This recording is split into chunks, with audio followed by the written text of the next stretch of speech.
And we're back with another episode of the AC Milan Zone podcast. Before we get into it, if you're watching, if you love Milan, if you love Serie A, drop a like, subscribe, drop a comment, let us know what you thought about our comments, about this week crazy game for Milan, this week crazy games in the whole of Serie A.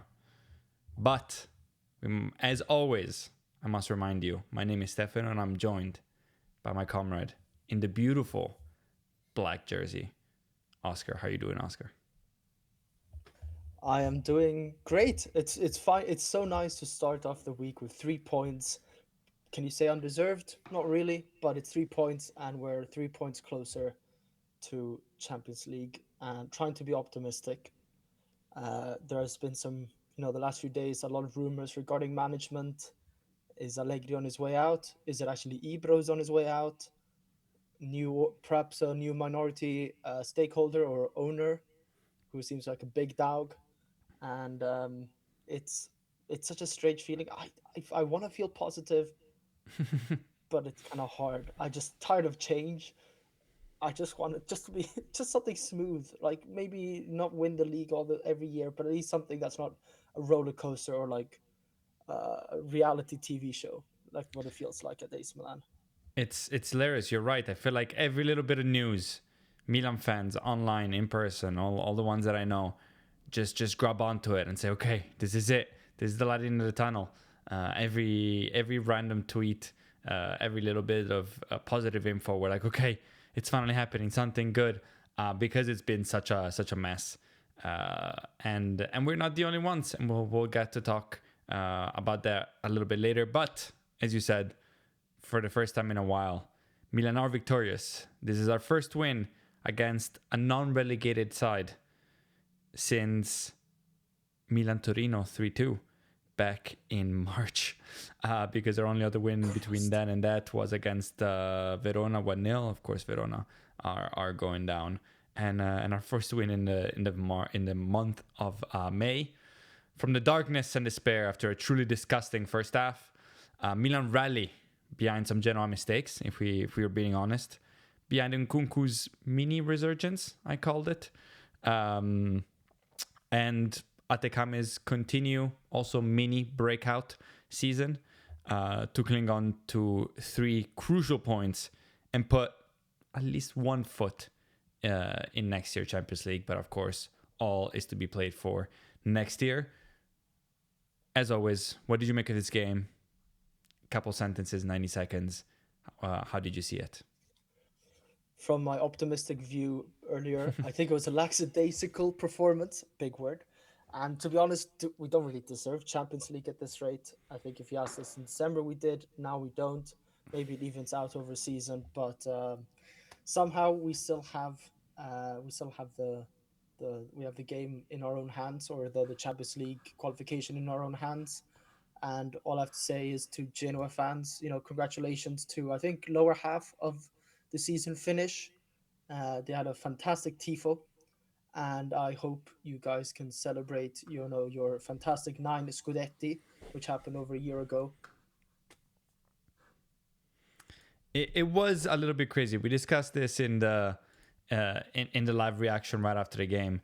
And look, I hate usually these arguments where like, every team feels like they're the victim and every team is trying the hardest. And if you are a smaller team who's got nothing to play for with the last 2 games of the season to play, you should still try to win, because that's what we play sports for, and the good energy carries on to the next year and stuff like that. But it was honestly one of the craziest things I've ever seen. This was like a proper Genoa derby with Genoa and Samp playing.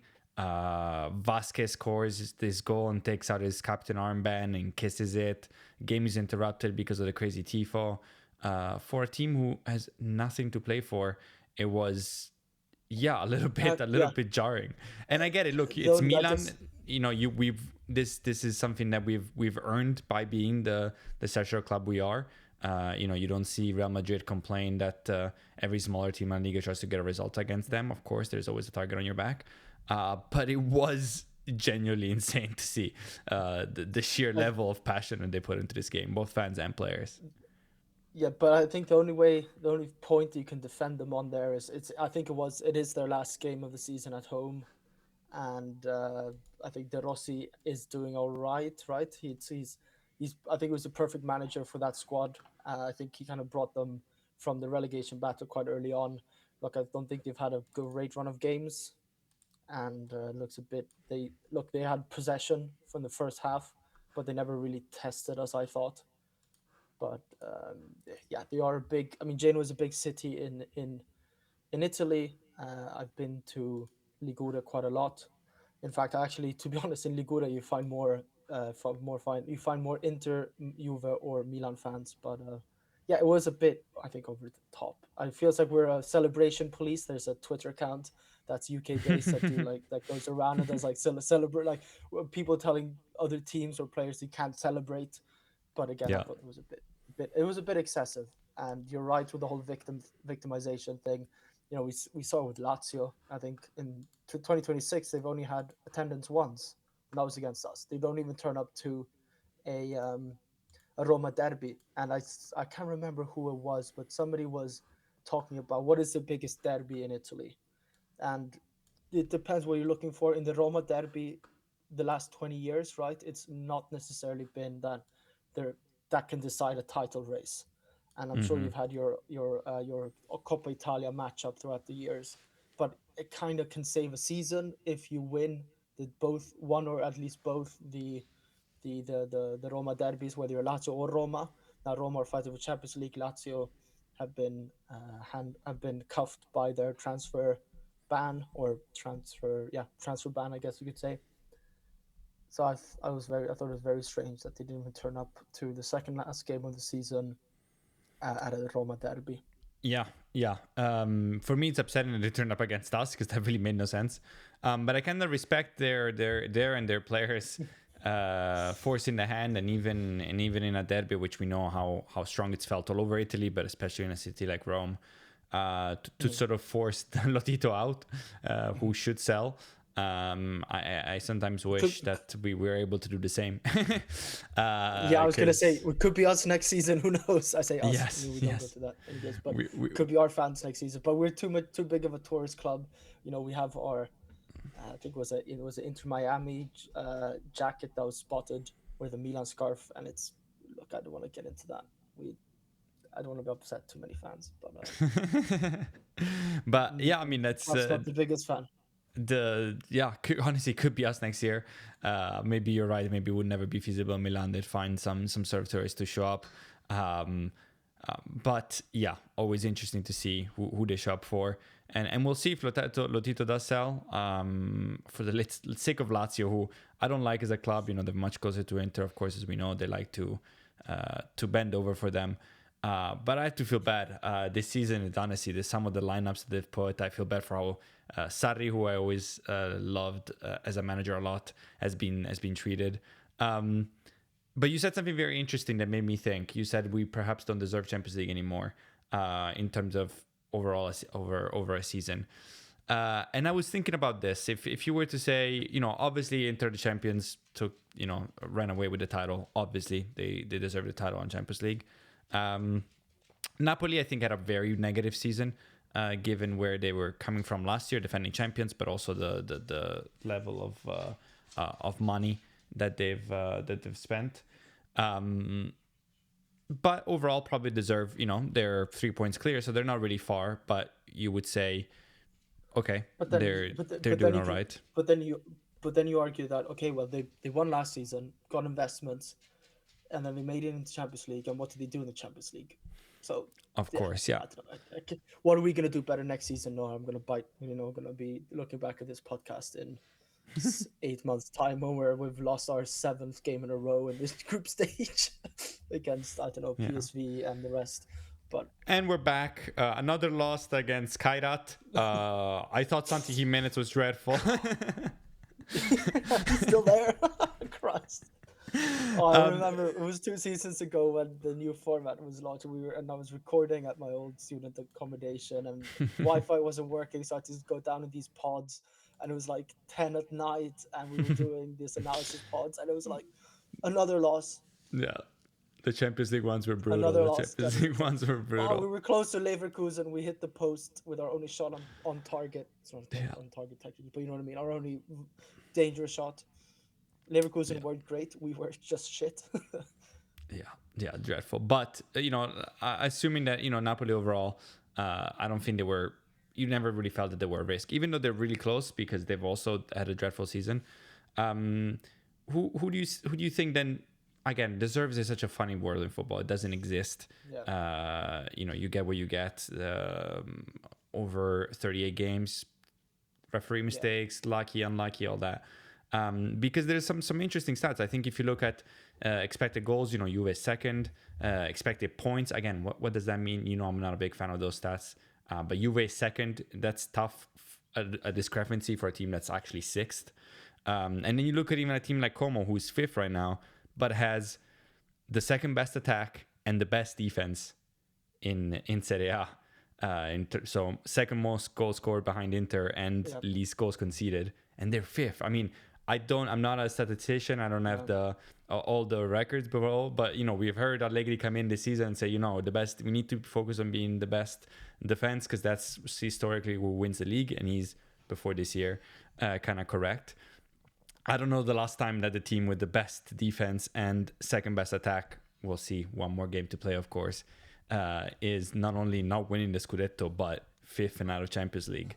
So do you think behind Inter Napoli, we should, again, in the nonsensical world of whoever deserves it most, should it be Como and Juve?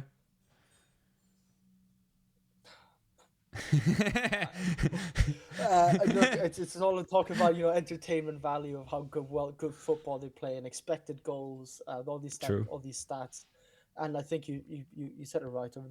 Over 38 games, it's hard to argue who deserves and who doesn't, because end of the day the points are all that matter. And somebody was saying, look, I find winning entertaining. So the team with the most points are the most entertaining team. Basta. Yeah, of course. Yeah, you're right. Then you want to talk about how much money every team spends. Does that make them less deserved if they don't exceed expectations or keep on that expectations? I mean, Juve spend quite a lot every single season. Como has invested a lot, which kind of takes away from their fairy tales story here. I think Inter, Napoli, and then Milan. If if those are the three that with the most points there, then those deserve to be in Champions League. And then we'll see after the next game week. Yeah, I just brought it up because I thought it was fascinating. I tend to agree with you, of course. It's a rubbish last race for top four. It's nobody wants it. Nobody's going after it. And I think the outlier numbers that I was also talking about are explained by that, right? It's just been so poor. I mean, ridiculously low offensive football. I mean, Inter scored 86 goals this year. The next best attack, as I said, is Como at 61. I mean, 25 more goals scored between Inter and Como. And the others are not even in the 60s, because then it's here we're 59. We are 54. Harry Kane has scored more goals than almost all Serie A teams this year. But I mean, that's just a big farmers league. Christ almighty, the Bundesliga. Look, I don't watch it a lot, but you can't be having a team winning how many? I think they're over. Is it like 30 titles more than the second place, which isn't even Dortmund? Yeah, it's pretty crazy. It's those few years that it doesn't happen. It's great. But yeah, it's interesting. The only thing before we move on back to the game that I will say is that two managers that I actually really respect the way they play football. I really enjoy it, and I think it's the way football is going. And I think if they get their way, they will do well in the long run, which are Spalletti and Cesc Fabregas. This anomaly numbers couldn't have happened to better or worse people. I love it. I mean, I think if someone, I would love to see the face of Fabregas trying to see how he missed Champions League if he does not go into Champions League, of course, if the situation remains like this, saying, hey, you're the second best attack and the best defense in Serie A and you're fifth. I mean, I just want to see that face. That's beauty. And same with Spalletti, who took a little bit, of course, of blame after the tragic loss to Fiorentina after this weekend. We'll get back onto that after we talk about our game. But also, didn't look at the manager during the handshake. Had a little fight with Gudmundsson. These are two managers that are not gracious winners and are even worse losers. So again, they play incredible football. I think any club is lucky to have them. But this would be kind of perfect, at least in my book, for my own titillation, if you will. But we do have a game still to discuss, which was obviously Milan and Genoa. I already asked you what you thought about this game, then I saw we got sidetracked. Yes. Yeah. So I went on a massive Genoa fan rant. Yes, of course, you left it off at that. Well, I guess then to get us back on track, we should go, of course, the verdict, heroes and Culprits. Would you like to go first, or should I start us off with our... I'll go first. I'll go first. I've been speaking a lot, but I'll go first. I think for our hero, not too many choices again, but I wouldn't say massively disappointing overall performance. I would say in the grand scheme of things, considering how we've been playing in the recent months, for me it has to be Atakame. I think it's not just this game alone; it's the fact sort of his trajectory and how he's grown this season. I think this kind of game, it wasn't a particularly stellar performance necessarily, but he's there on the right place, the right time. He's been coming in and out of starting lineups, either through Salamakers being injured, a bit of Salamakers form, but now obviously I think he was suspended, so Atakama was given to start. But I think Salamakers should double check next season where he's playing, because I think Atakama has taken extra steps. And if you asked me back in October, would I be praising Atakama? I would say probably not. He looked so nervous on the ball. He looked shy.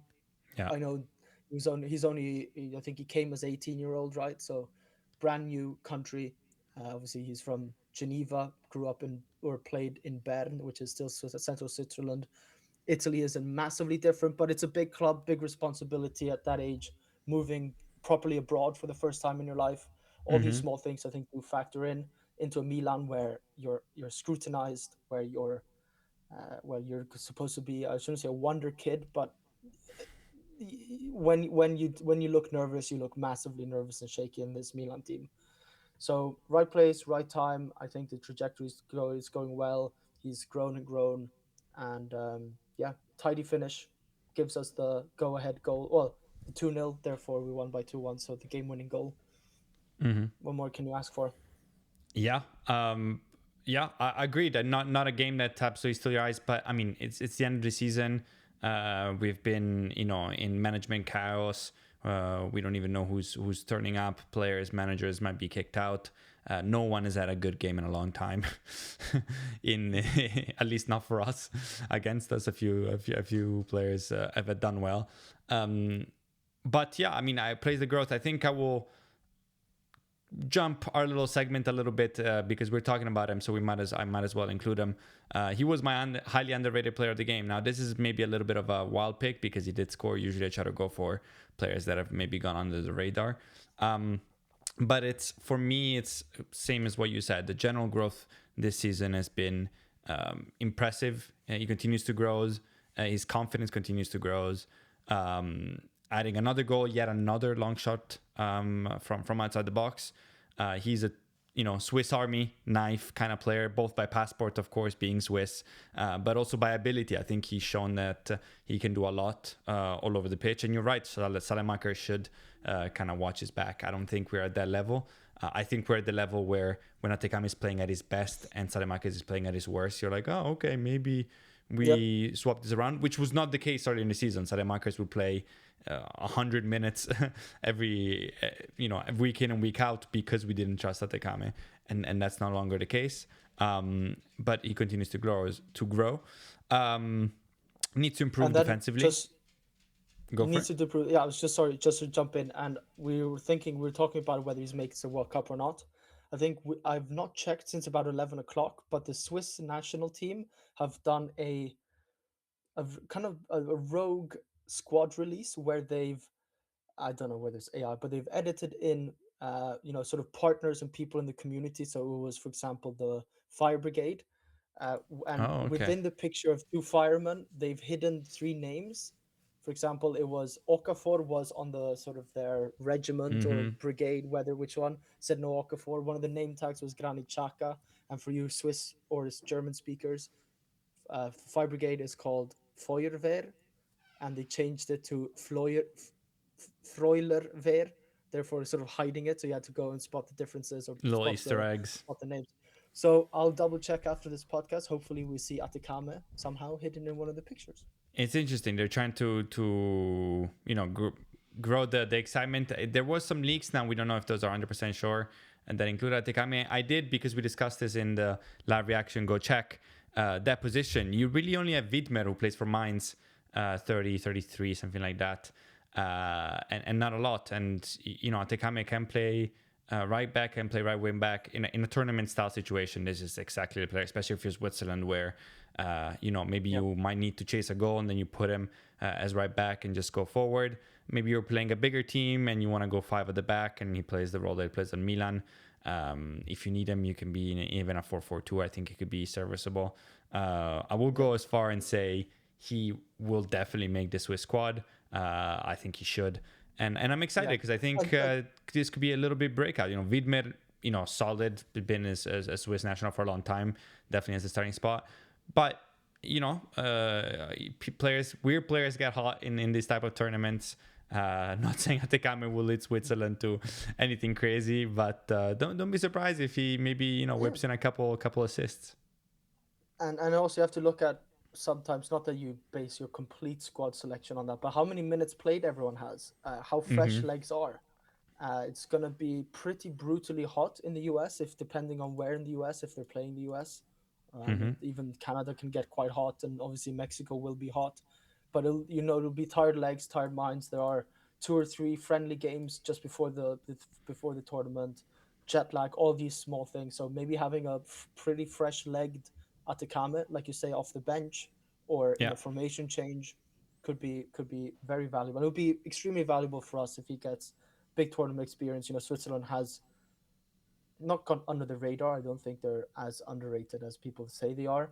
They have good squad depth, but I Yeah. think learning from someone like Granit Xhaka, there are some absolute ballers in the Swiss national team. Jashari, one of them, I guess. But you have top end talent and also quite a lot of experience. Granit Xhaka has been at what, 4 World Cups, 5 World Cups, even maybe Yeah. soon. And Switzerland, look, it's a World Cup. Anything could happen. They could definitely be out by the group stages.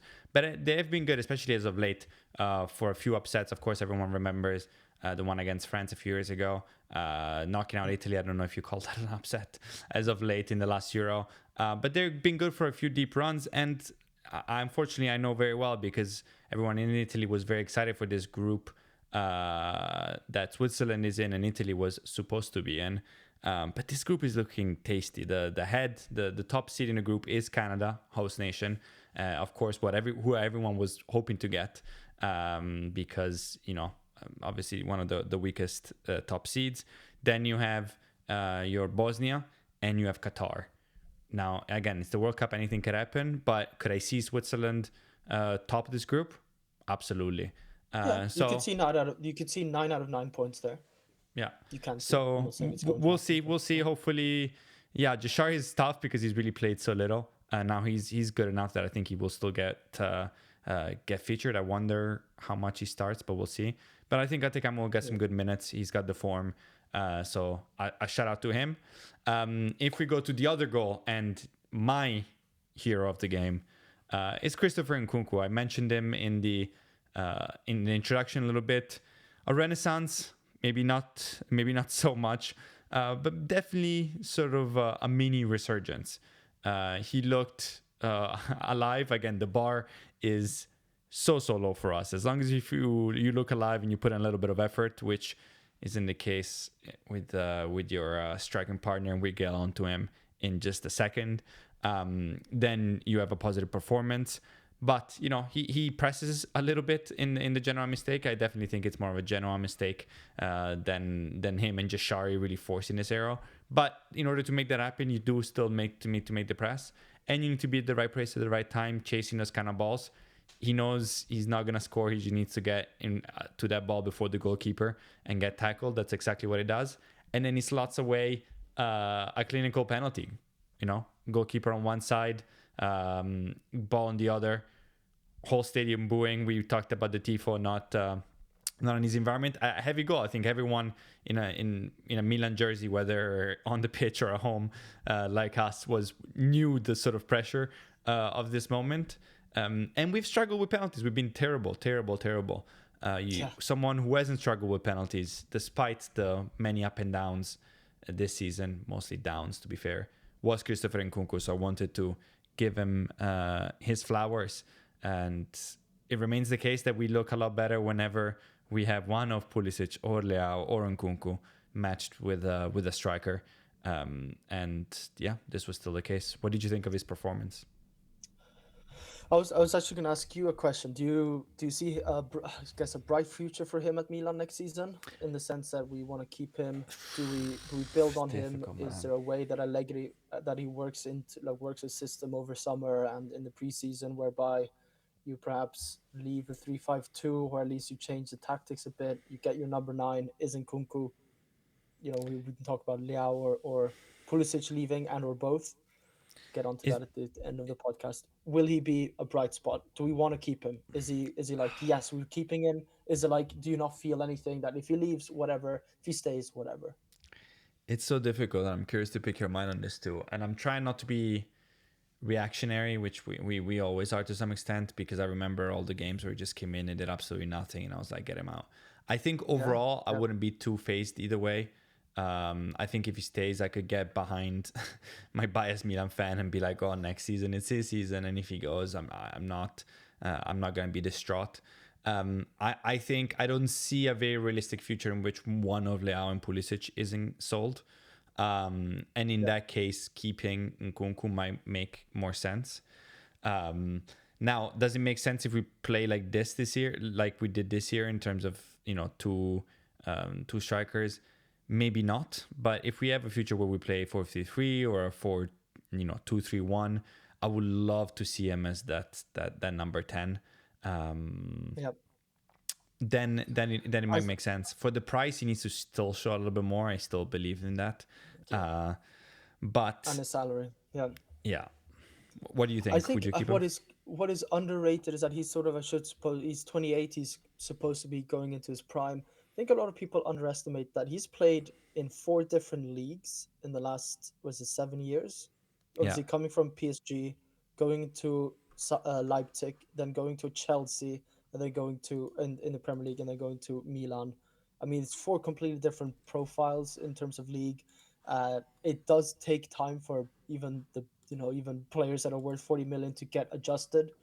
Does that sound like an excuse? You could say that about pretty much any player, but four different leagues in 7 years is quite impressive.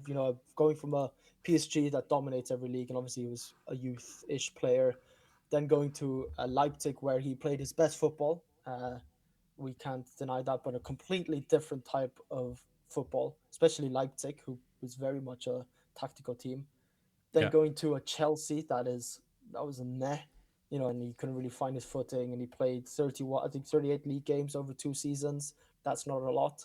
And then coming to this sort of abomination of a Milan that is not attacking, where he's not a number nine, having to play number nine, coming to a completely different culture in terms of training from the Premier League, as Fulkrug has said in different interviews, saying that intensity is different, the type of training is different. Coming late in the transfer window, so you can't really prepare. You don't know what he's probably in the what is called the bomb squad of Chelsea, where the players that can't feature in training because they have like 45 senior players at this point.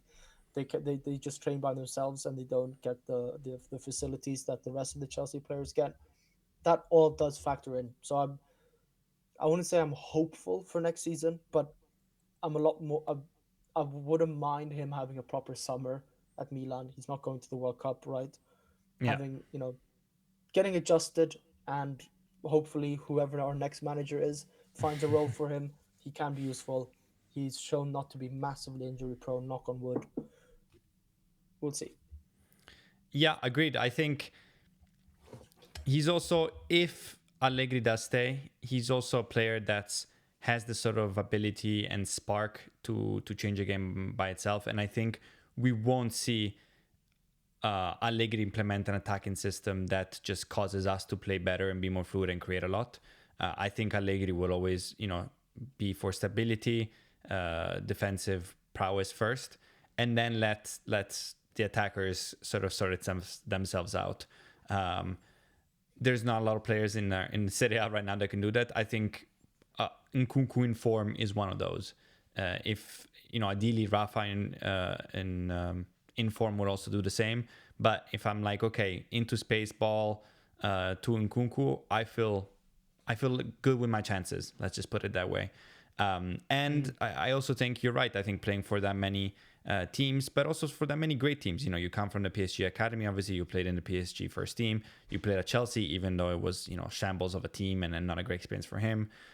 Leipzig, where you had a season with 20 goals, 15 assists, and next year, hopefully, we'll get onto that. We're playing Champions League, and this is a man with 31 games Champions League experience. We can't say that for many of the starters in our team.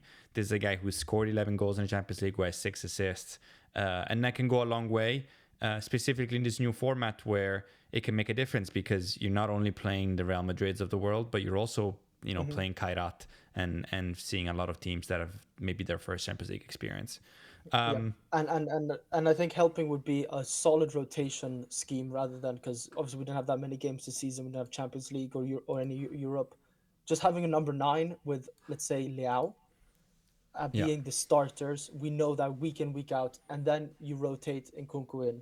You rest, you're 2-0 up, you kill off the game, you bring in Nkunku, maybe you can add another goal, or be a super sub, or like you say, be the runner around and be an additional striker or forward rather than trying to play number 9. He's been playing out of position as well. So number 9 is not his position, but as a second striker, as a number 10, as a winger, he could do it. So for me, it's interesting. I don't see a world in which we keep all 3 of Pulisic unless we really switch to a 4-3, I guess.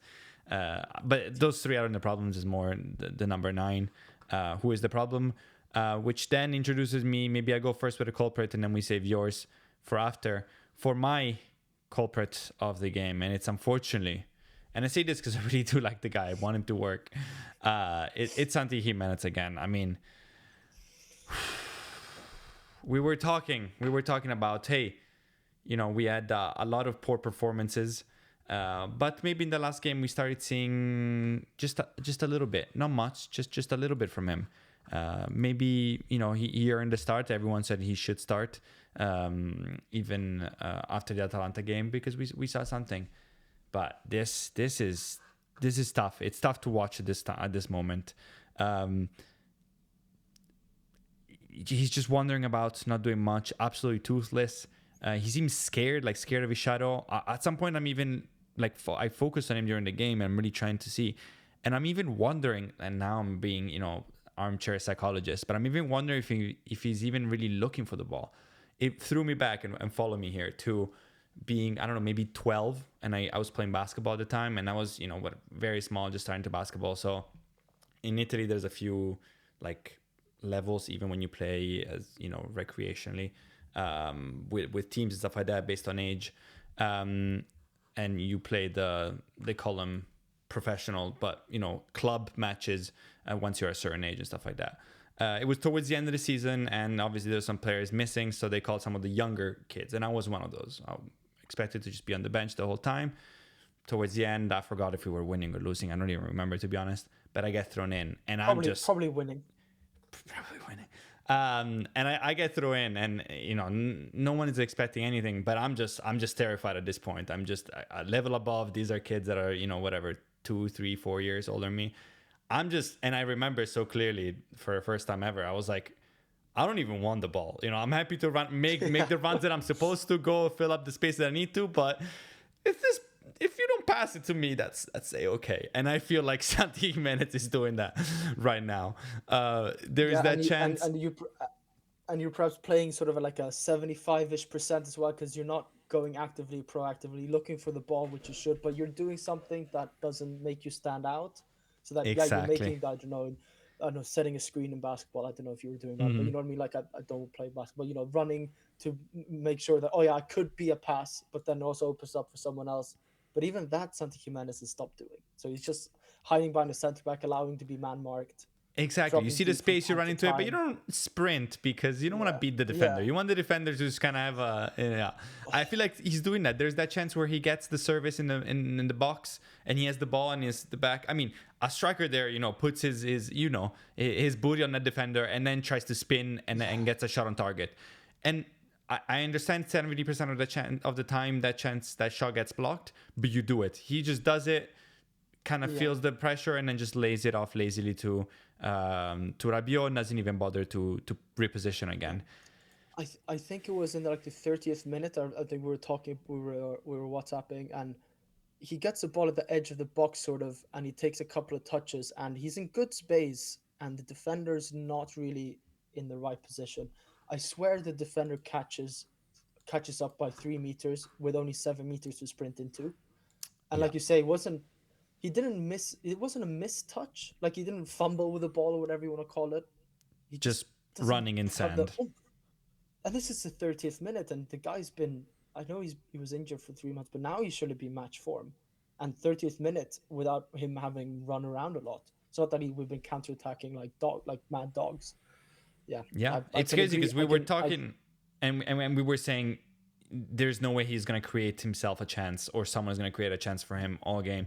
We Yeah, only can do this if they're gifted to him, and that's exactly what they did. The chance that you're talking about is another terrible back pass by Genoa and sets him up on goal. And then yeah, he just needs to take like two touches, runs get in on. the box Yeah, and shoot. And he's looking like he's running in sand, and the defender catches up with him. And again, it's maybe out of match fitness. I feel like it's almost like psychological, where he's like, if I'm really quick here and take my chances, I'm gonna be 1-on-1 with the goalkeeper, and if I miss, it's yeah. gonna be the whole thing replay again, and he can't score and all this. So maybe it's better if I just don't get off the blocks too hot and let the defender catch me. Because in the beginning of the season, it was just purely his composure in front of goal, and he had some, those. It's like it's one of those. I think I can't remember who it was. Maybe it was against Genoa in the first or the first game. He just hits the post, and it's one of those, like, he Mm, didn't have to score, but it's one of those days, and he would get the chances. He would yeah. run into space. He would be productive for us. We were also in better form, but still. But now there's just nothing. So I can agree with you that he's a bit of a culprit, or one of the worst players on the pitch yesterday. I agree with you. And then of course there is, before we move on to yours, this stat. Now it's a screenshot in Italian, but I'll have everyone translate him. So this season, of course, he's played 890 minutes in Serie A. Santi Jimenez has, and so this is the goal and assist tally of our last few strikers, of the worst ones who have played their first 890 minutes in Serie A. So all of these stats are based on their first 890 minutes in Serie A, and he's just at the very top of this worst of leaderboard with 0 goals and 0 assists. And the other names, of course, do not give you a good idea of how bad the situation is. Alessandro Matri is number 2 with 1 goal and 0 assists. Then we have the likes of Andre Silva, Mario Balotelli, Divock Origi, Nikola Kalinic, Tammy Abraham, Jeremy Menez, Alvaro Morata, and Gianpaolo Pazzini throughout the various years. This list also gives you a great idea of how terrible our striker woes have been for so long. I just thought Yeah. I had to bring this up. Yeah, and I think at the beginning of the season, I would have been like, you know what? Actually, he's contributing to attacks, making the runs, making space for others. But now this is you can't defend this.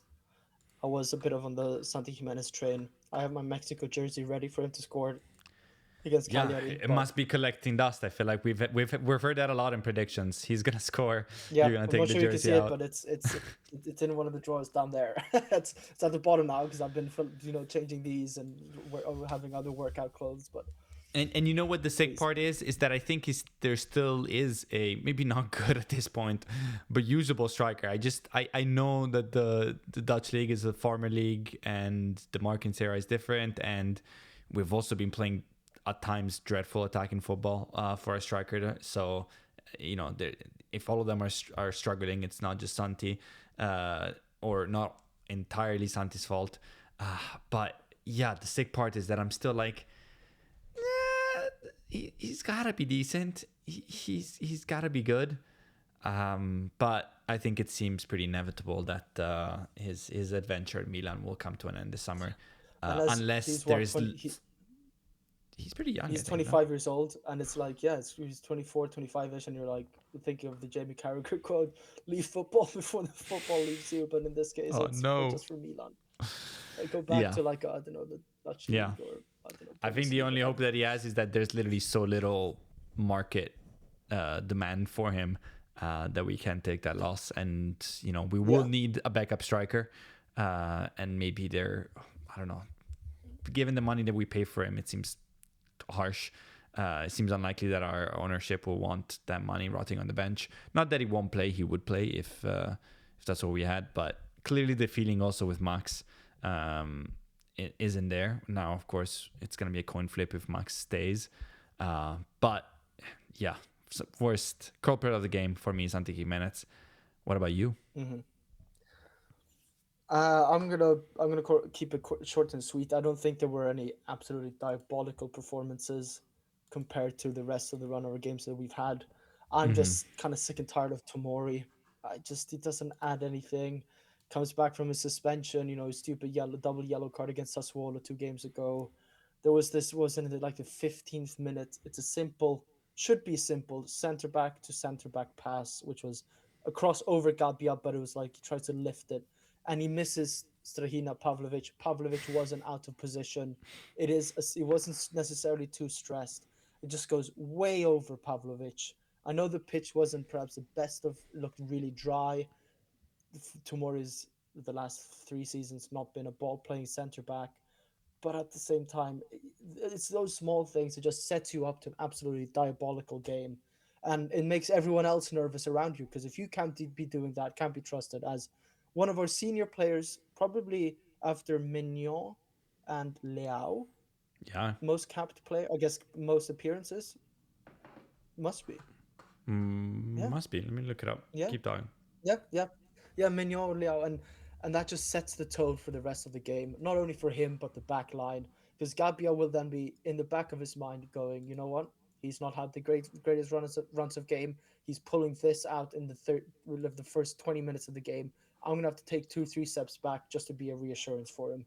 And that can genuinely that mental process for Gabbia and Pavlovic, and maybe Jashari, or in this case Atakama on Tomori's wing, needs to be make double sure that Tomori has a better option to pass. You might want to make sure that you're not going on the counter attack, because you know that Tomori is not he's not having a good game. It's those small things. So I guess Tomori, short and sweet. I said this was a bit of a rant, and also I'm just gonna pull it out there, Ruben Loftus-Cheek, because he came in. I know 86th minute. We can see in the 87th, not perhaps necessarily his fault, and we did play until the 100th minute, so it was a good 14 minutes. But my God, that guy just needs to get out of this club. I'm with that salary. If he stays, I'm not sure. He has to have some dirt on Redbird and Forlani in order to stay. And he was making the England squad in the beginning of the season. Crazy, crazy. I don't That know what England Thomas midfield, Tuchel was okay, talking. and he must be just a nice guy, which I'm sure he is. I'm not saying off the field that he's a bad guy, bad guy, but Yeah, my just get theory him is out of the that he club. must I'm be the most sick and tired. impressive. It must be the most impressive trainer, like player in training ever, because all of his coaches just seem to love him and give him infinite chances. Yeah, I mean he surely will be gone, and he should be. I thought the subs were pretty mixed bag. Now that you're talking about it, I think Loftus came in terribly. I don't know. I haven't seen him come well. De Winter was pretty rough on the goal, which is hilarious because we tried to go away from one calamity, which is Tomori, who obviously we saw against Sassuolo cannot be trusted on a yellow. Gabbia can. I don't think anyone was like, oh, I mean, obviously you're worried when your center back gets a yellow card, but Gabbia gets booked before. You're like, okay, careful, but we're okay. Tomori gets booked, and I think everyone, and clearly also Allegri was like, yeah, De Winter's coming in the next 5 minutes. And that's pretty much what happened. But De Winter, not a great, Also, definitely mixed bag this season. But when he comes in, he seems to really struggle also to as a sub, which is interesting. And yeah, on that goal, I mean, they give him the ball twice, and he gives it right back until they score. and you can argue that it was a bit, like a flip situation there where the ball was hitting everyone and anyone, but you True. just don't see that happen to. And I'm not saying that Milan's defense back three is as good, uh, talent or player wise as Inter's, but you just don't see those kind of goals conceded in an Inter. I know they're champions, of course, but I feel like you're Napoli's and whatnot. It just doesn't happen, and it might be a bit of an unlucky. It bounces around there and it hits him and goes between his legs. But end of the day, if you're gonna be trying to win a Scudetto, you can't have players performing like that, and those balls get cleared. Yeah, absolutely. I mean, it's as simple as that. You don't see, Akanji just made some obviously mistakes, but throughout the season, he's been solid. You just don't see that. Now you argue that that you don't see that a lot for Inter because they're not often in a situation where they're all in their box, tooth and nail, trying to defend a lead against Genoa. But unfortunately, that is the situation we find ourselves in. I think that's a pretty fair wrap up for the game. We've been going quite long. We had a few rants and we still have some topics to hit. So shall we move on? We have maybe two brief updates regarding management. No, wait. No, we can't. Well, actually, this is perfect. We have your pessimistic corner, which will then lead to the update by management. So, Oscar, pessimistic corner. Yes. What should Milan fans be concerned about regarding this game, regarding the situation, regarding life? In life, I mean, it's just this management shit show, right? Management shows up. I think I can't give you the exact stats, but I was surprised that Cardinale came to Genoa, right? I know Genoa isn't far away from Milan. It's an hour and a half, maybe 2 hours max drive. It's a nice drive. Maybe he was on holiday. I'm not sure in Liguria, nice coastline. But he decides to show up, right? But then no Ibra because everyone else was there, right? If I'm not mistaken, Furlani was there. Moncada, I believe, was there. I don't know if Scaroni was there, but it does feel like if Cardinale finally shows up, everyone should be there because it's your boss, it's the owner.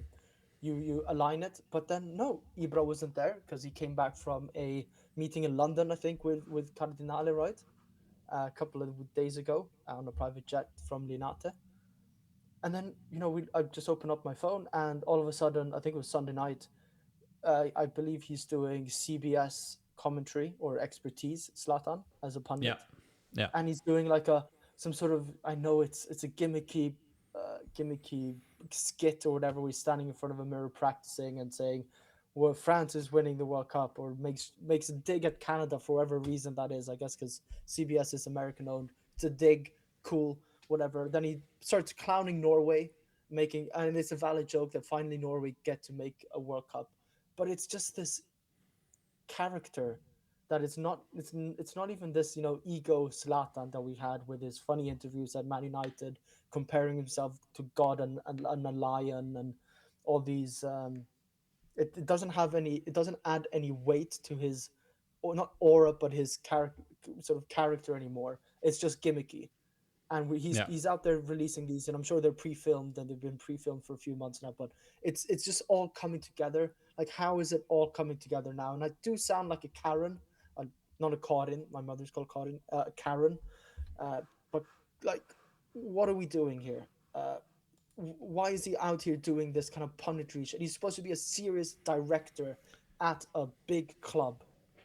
Yeah, that's the thing that gets me the most. Like, he wants, apparently what we've heard of is this, this phone calls telling Fofana and Loftus-Cheek and Rafa and Pulisic that Allegri doesn't have his plans and all this stuff. So it's like he's wants to have this coup for power within Milan, but then also clearly doesn't want to have this sort of positions, because what sort of manager, and when I say manager, I mean in management in football, is also just doing side gigs and then playing the Kings League and then going to do commentary for CBS. What Yeah, like it wouldn't nowhere else in football would happen. So I think it's clearly a signal. You're right that he wasn't there. Hopefully, a signal that he's not gonna be he's on his considered way so out. closely by Cardinale, because he hasn't proven that he's deserving. You know, he's a club legend. I will always love him, but he hasn't Yeah. proven that he's there for the club. Um, And it would have been better if he got to shadow somebody like a maybe like a Maldini type, somebody that's knows a lot more about football. But like, can you imagine? He's away at the World Cup, right? Where we're supposed to be planning signings, and I know it's going to be yeah, difficult with agents saying like let's wait after the World Cup, but he's supposed to of be course, yeah, planning yeah, the next season for Milan. yeah. Maybe Two was it choosing the two next seasons ago? director of football. Maybe choosing the next manager. 2 seasons ago, he's sitting there in a press conference saying the transfer market, or was it this season? The transfer market ends when Zlatan says so. Brother, you're going to be away as a pundit for a month in the US when you're supposed to be preparing for next season for this Milan Yeah, in whatever it's role you have. It's yeah, just not serious anymore, and it's it's a gimmicky thing. diabolical. I love Food. Zlatan, both being both Swedish and a Milan fan, but could we say we could have seen this a mile away? I Oh, generally didn't think it was going to be this. I didn't think it was going to be this bad. I thought he would have been, the gimmicky. It's transfer market ends when Zlatan says so, and then it would have been basta. That's enough. He can realize himself. He should be self-aware enough that yeah, let's stop this shit. yeah. He falls in with the over arrogance of the Giorgio Furlani of the world, and of course I'm not talking about the arrogance of, oh, I'm God, I'm Zlatan, I'm stuff like that. I'm talking about the arrogance of someone who think he can part time run a locker room like Milan to success, and that's just not how it works. You need to do this by working together, by being a Milanello day in and day out. You don't get to just make a few phone calls and then think things will go your way. I hope Giorgio Furlan is on his way out, and unfortunately, I have to hope that Ibra Yeah, is on his way out too, because they're yeah. all just terrible for the club at the moment. Um, some And just one more thing about management, and then absolutely, it yeah, all circles back with was it Cardinale had an interview with Corriere della Sera where he kind of yeah, you're right. pokes fun of Inter losing 5-0 in the Champions League final, and then Marotta. I thought with all the shit that we've said about Marotta, his comments, his sort of reply to that, I thought was bang on, saying like, "I've got a was it ironic one and a serious thing, a serious reply to Cardinale." So it was along the lines of like, "Just stay in your lane." Maybe 9 trophies in the last whatever. Maybe Cardinale. Hopefully he can try to mimic that or to mirror that. He Yeah, turns up in a god awful suit and shit sportswear shoes with this. He makes just get a grip, man. Don't go out in interviews and try to be this baller of a owner, yeah. trying to Days clown after, Inter who've won. yeah, Yeah, by his where 400 they're literally points. where you've got fans outside Casa Milan saying Vatten it. It was Yeah, Furlani to be fair, but it's the whole Cardinale Vatten. They've been chanting it for the whole season. You have no legs to stand on. yeah. Have some self awareness. Surely you Inter have and Inter somebody in your fans team. in their parade have big signs that say, Cardinale and Furlane stay. This is how bad you are. This is Yeah, you think you're playing to the crowd, and you're doing it so wrong. yeah, Yeah, it's terrible over. terrible. And again, it's arrogance, right? It's the ultimate sign of arrogance. The latest news, of course, seemingly that today came out today that they're hoping to sell a minority stake in the team to the Ellison family. These are the people that founded Oracle. I believe the sixth or fifth richest man in the world, which apparently have had a long-standing relationship with Cardinal and Redbird and those sort of fellas. So hopefully more cash. Just but at the same time, it's Oracle, and they do a lot of data. I think Yeah, they're the Premier League, technically the Premier League cloud sponsor, whatever it is, and they do all the data for them. yeah, They do Red Bull, I believe, or used to do Red Bull. I've just started doing Red Bull. If I was a Milan fan, that's just helps with the Excel sheets even more. Yeah. And same with the It's rumors not gonna. that a sporting director might be the guy who Redbird put in charge of Toulouse, who's obviously the other team they own, who's been a big Algo fan. Yeah, I think they're gonna keep going with this Moneyball approach, except that instead of winning as the underdogs, as the big club, we find a way to dig ourselves deeper. It's not good news. I mean, hopefully a little bit more cash. Hopefully, maybe some advisors that are like, hey, minority stake, but maybe let people who understand the sport run things. Yeah. Maybe, Unlikely, yeah, but maybe at least hopefully. it gives a different voice in ownership, and hopefully, I mean, he's the fifth. We say fifth or sixth richest man. I think. Hopefully, he has more business sense and accolades in the sense that you should listen to the experts. You're not always the expert yourself. Yeah, agreed. Um, I think we can then move on as we try to keep this to around an hour. I think we can mix the two next topic together. I was going to talk obviously a little bit, which we already did, about the last weekend and the results and what they mean, and obviously the upcoming game that we have against Cagliari, but all the others. Let me put up some of the odds according to football rankings, whatever these percentages actually mean, for the top four spots. Of What do the course, numbers mean? Inter and Napoli have secured their spots. Napoli is not guaranteed to finish second, I guess, very likely, but not for sure. But with their head-to-heads, their and points, they're guaranteed to be in the top four. We at some point were fifth during this weekend, managed to get a win, and have to thank Fiorentina for getting the job done against Juve, who's currently having a very similar meltdown to us. It's hilarious. I was listening to a few, Serie A podcasts and stuff like that, and I was listening to Juve fans and or general analysts talk about Juve and how the team has been run terribly, and all the changes in management and the poor player recruitment. And I was like, wait, hold on. If I just close my eyes and I pretend we were just listening to this podcast last week when Juve seemed on the rise and we had just had a terrible result, you'd think they're talking about us. So not a too dissimilar position, but obviously we are now primed to make Champions League. That's why I said at the beginning, 1 foot in Champions League race, tied in points for Roma, but I have the head-to-head. Roma, who honestly seem like the underdog, is very likely, and then there's a smaller chance for both Como and Juve, who find themselves fifth and sixth for Juve, which is pretty crazy. Another thing that I just thought about now, we're talking earlier on about how the numbers and expected goals and expected points don't mean all that much. A lot of people have said, obviously, De Gregorio has been awful. Maybe they deserve Champions League, and with a better keeper they should, which we know in this podcast we don't like that, that rationale. Goalkeeper is very much one of your players. You should buy better players. Just like, hey, if we had a real striker and if we have Haaland, we probably make Champions League a lot easier. But we don't. We have Santi Jimenez and Nicolas Fulkrug. And to reinforce this point before I pass it on to you, a reminder that Juve should have lost the game against us if Christian Pulisic doesn't sky a penalty. And they had a crazy game that they drew against Roma 3-3 in the 95th minute of a Gatti header. If neither of those goes their way, they are already mathematically out of the Champions League race, because they would lose 2 points, and both Roma and Milan would gain 2.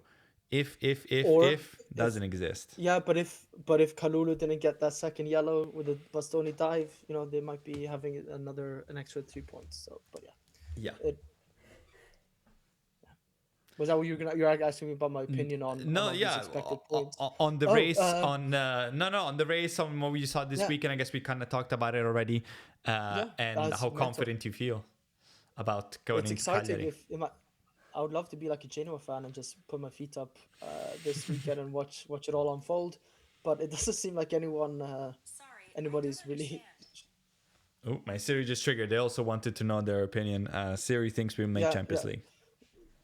Yeah, they with 86% chance. Well, it's gonna be a nervous Sunday and Saturday and Friday. and Thursday and Wednesday and Tuesday and Monday evening for us. Yeah, I am bricking it. I just want Champions League. I know it's not going to look good for us anyways, but just hearing that anthem and being able to say we're in the Champions League and then just blame it on management again, saying like, oh, we would have done better with better management, because I will always blame Redbird and Furlani and the rest. yeah, just hearing San Siro yell out the champions, and also I And mean then a light show and lasers and fires and fireworks and I don't know Nicki Minaj walking up on the pitch to drop the ball or something that we've somehow managed to get into the contract with UEFA because we have Lamar some Jackson. sort of collab with them. We're gonna have our pink and purple striped kits because it's the year of the dragon in China. I don't know. You never know what we're gonna come up Well, with. we'll put out, yeah. It will be all nice before we get humiliated at home by some disgusting team from Eastern Europe. But I mean, the good side of not making it would be that hopefully this would cause firings. But obviously, this is so important for us and for all the others, money wise and recruitment wise. We were talking about this in the reaction, and this is why I hope out of Roma, Como, and Juve, hoping and assuming and really hoping that we make it, that the last spot is taken by ideally not Juve in my book. One, because fuck them, always. But two, because, always. If you were telling me that, one of these three is going to challenge for the Scudetto for sure next year, I would put my money on a Juve who makes Champions League, gets the money, can get Bernardo Silva, can get Ederson in goal. If they don't make Champions League, I think all that falls through. I think there's a chance that maybe they do some firings and reset, and maybe sell some players. Maybe Dusan Vlahovic ends up staying there since he's been even on one leg and wanted to leave their best striker. If they don't have Champions League, does he stay? I think not. So that's my hope. Can we afford his salary? Yeah. Exactly. And that would be the same for us. Maybe if we do want to get one of those good older players on a free, whether it's Goretzka, whether it's Lewandowski, whoever may come. And even if we don't, the money for Kila needs to come from somewhere. And we know that the budget isn't crazy from Redbird, so hopefully it's the Champions League money. The only, I guess, anticlimactic part of this weekend is that, all the games are... Do you have something to say? Sorry, did I cut you off? No, the only anticlimactic. Fair enough. Fair enough. All that so stuff. But what you really don't want to look out for is that none of the games are that intense. Of course, Roma are playing relegated Verona, who's got obviously nothing to play for. They're already gone. By the way, when we did the reaction, this was not confirmed. We play Sunday night. All the games for this. Yeah, now it's changed. I looked this afternoon. It said 3, and now all of a sudden it's 8:45. Yeah, watch it be 8 o'clock in the morning because they changed it. Ooh, that would be nice. So Roma against Verona away from home. Como also play a relegated side in Cremonese. I mean, it's been a year where everyone seems to be stabbing themselves and stepping on their own feet. So could I see them dropping points? I guess it's possible, but I think both of those will be wins and pretty easy wins, I would imagine. The tricky one is, of course, Juve, who does play Torino, who on paper should obviously be an easy win. That dominated this fixture when they were doing well, when they were doing poorly. But look, Torino is not gonna give it up easy. They would love to inflict some pain to their cousin. Now, getting to us, we do play Cagliari. Cagliari is officially safe. They have nothing to play for. They will be in Serie A next year. We are unbeaten in 16 meetings against Cagliari. Last game obviously finished 1-0 for us with a Rafa goal. But right now it's as the Americans like to say, it's us against us. We're our own biggest enemy. What do you think? What do you think of this game? Well, we'll be able to just put it away early. I would love just like a 2-0 halftime, early 3-0 in the second half, and just relax. No, we're not doing a prediction. It worked for us. No, absolutely not. It worked for us last time. I was just saying this is what I would love. What I think will happen, I have it in here, but I will not even get it out there because you have it in there. I have it. It's all in here. That in there. Look in my eyes and you will see the result of this Realist, game. yeah. Realistically, it's gonna be a dogfight for us. We're gonna be shitting ourselves. We're gonna be Yeah, nervous. this is true. Yeah. It's at home, thank God. Hopefully, a lot of the Curva Sud will be there. Just one last final hurrah. We're seem to be fully fit, right? We don't have any key injuries. We don't No, have any suspensions. no. Most everyone was, a lot of players were out for this Genoa Uh, game. Who do you start up Hopefully, top? maybe Modric. Who do you start up I top? start. Who do I start? Nkunku Leao. In Kunkuleao. It's not paid out in the past, but I guess so. Yeah, I mean, we play so much better when we have a real striker, but something minutes has been so poor. Do I really want to start full Krug? I guess not.